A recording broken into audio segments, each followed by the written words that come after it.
Bon, trong bạn laptop gaming á, đây lên game bán khăn á, bàn tay trong bạn đang có lộ đỉnh xa ấy á, miền đoạn bóng. អូនឯងចង់បាន laptop gaming ដែលមានទម្ងន់ CR ធ្វើអត់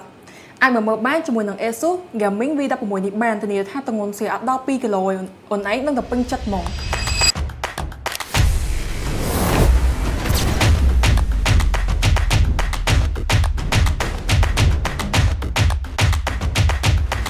អ្នកទាំងអស់គ្នានេះគឺ ASUS Gaming V16 ដែលបំពាក់ដោយប្រទេស chip Core 7 processor 240H ចឹងធានាថាកម្លាំងម៉ាស៊ីនរបស់គេហ្នឹងគឺហូតលឿនបានល្អមែនតើហើយបងមិនបារម្ភជាមួយនឹង graphic card ឬក៏អេក្រង់របស់វាទេដោយសារតែវាមកជាមួយនឹង graphic card NVIDIA RTX GeForce 528G រីឯទំហំអេក្រង់របស់គេវិញគឺមានទៅដល់16 inch Full HD កម្រិត refresh rate វិញគឺ 144Hz ចឹងចង់មកយកទៅលេង game ឬក៏ render video អីហ្នឹងគឺបានមក smooth ហ្មង